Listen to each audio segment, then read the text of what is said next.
আপনারা দেখছেন আরকে নিউজ বাংলা। চুয়াডাঙ্গার দামুড়হুদা উপজেলার চিতলা গ্রামে একটি অমানবিক ঘটনা ঘটেছে। মেয়ের বাড়ি বেড়াতে গিয়ে রাজমিস্ত্রি হারুন স্ট্রোক করে মারা যান।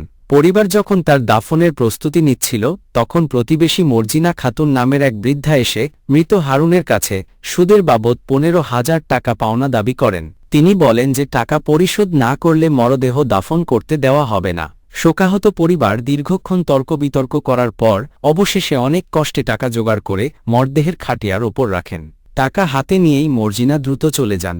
জানা গেছে, হারুন জীবিত থাকাকালীনই আসল টাকা পরিশোধ করে দিয়েছিলেন। মৃত্যুর পরও মরদেহ আটকে রেখে সুদের টাকা আদায় করার এই ঘটনাকে চরম লজ্জাজনক বলে আখ্যায়িত করা হয়েছে। মর্জিনা খাতুন দীর্ঘদিন ধরে সুদের ব্যবসা করছেন এবং গ্রামবাসীকে নানাভাবে হয়রানি করছেন বলে অভিযোগ রয়েছে। এই হৃদয় বিদারক ঘটনাটি দ্রুতই সামাজিক যোগাযোগ মাধ্যমে ছড়িয়ে পড়ে এবং এ নিয়ে তীব্র নিন্দা ও ক্ষোভের ঝড় ওঠে। অনেকেই একে সমাজের জন্য লজ্জাজনক ও ঘৃণিত ঘটনা হিসেবে দেখছেন, যা সুদ কিভাবে মানুষকে অমানবিক করে তোলে তার জ্বলন্ত প্রমাণ।